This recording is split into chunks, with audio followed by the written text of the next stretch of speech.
بسم الله الرحمن الرحيم. الرحمن علم القرآن، خلق الإنسان علمه البيان. الشمس والقمر بحسبان، والنجم والشجر يسجدان. والسماء رفعها ووضع الميزان، ألا تطغوا في الميزان، وأقيموا الوزن بالقسط ولا تخسروا الميزان. والأرض وضعها للأنام، فيها فاكهة والنخل ذات الأكمام، والحب ذو العصف والريحان. فبأي آلاء ربكما تكذبان؟ خلق الإنسان من صلصال كالفخار، وخلق الجان من مارج من نار.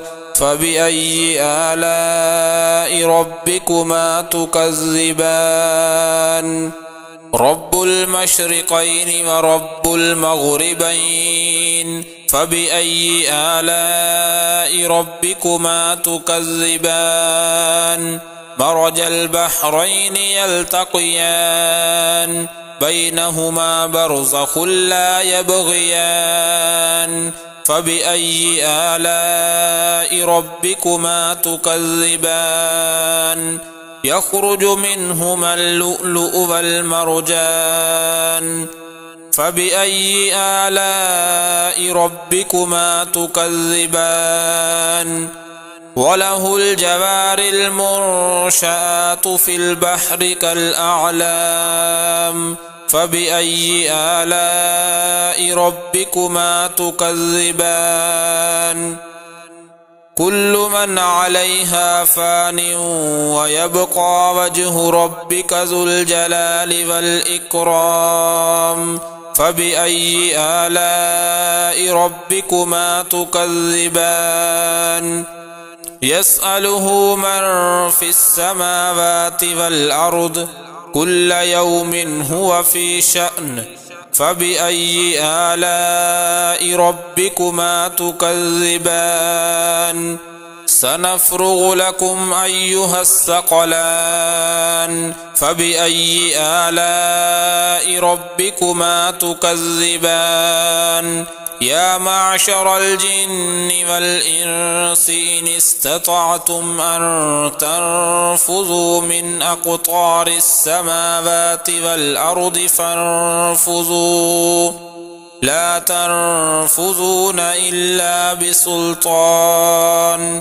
فبأي آلاء ربكما تكذبان؟ يرسل عليكما شواظ من نار ونحاس فلا تنتصران. فبأي آلاء ربكما تكذبان؟ فإذا انشقت السماء فكانت وردة كالدهان. فبأي آلاء ربكما تكذبان؟ فيومئذ لا يسأل عن ذنبه إنس ولا جان. فبأي آلاء ربكما تكذبان؟ يعرف المجرمون بسيماهم فيؤخذ بالنواصي والأقدام. فبأي آلاء ربكما تكذبان؟ هذه جهنم التي يكذب بها المجرمون، يطوفون بينها وبين حميم آن. فبأي آلاء ربكما تكذبان؟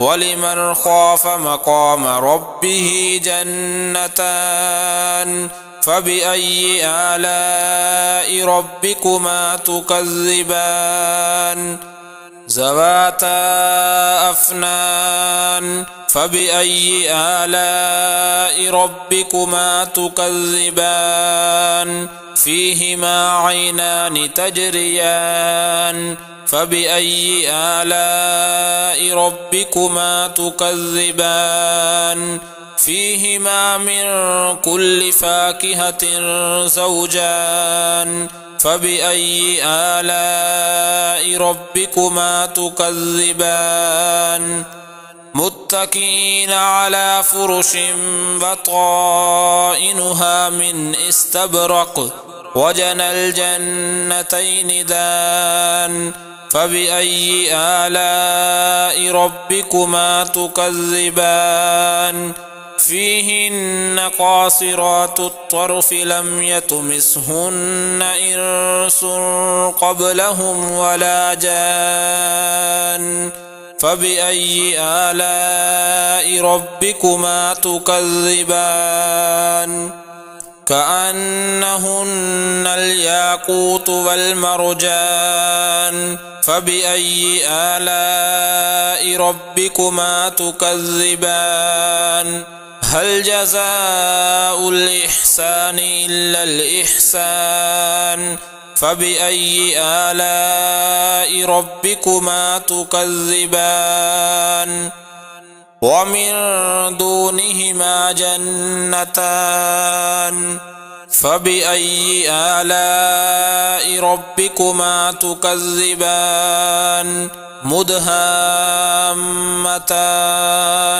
فبأي آلاء ربكما تكذبان فيهما عينان نضاختان فبأي آلاء ربكما تكذبان فيهما فاكهة ونخل ورمان فبأي آلاء ربكما تكذبان فيهن خيرات حسان فبأي آلاء ربكما تكذبان حور مقصورات في الخيام فبأي آلاء ربكما تكذبان لم يطمثهن إنس قبلهم ولا جان فبأي آلاء ربكما تكذبان متكئين على رفرف خضر وعبقري حسان فبأي آلاء ربكما تكذبان تبارك اسم ربك ذي الجلال والإكرام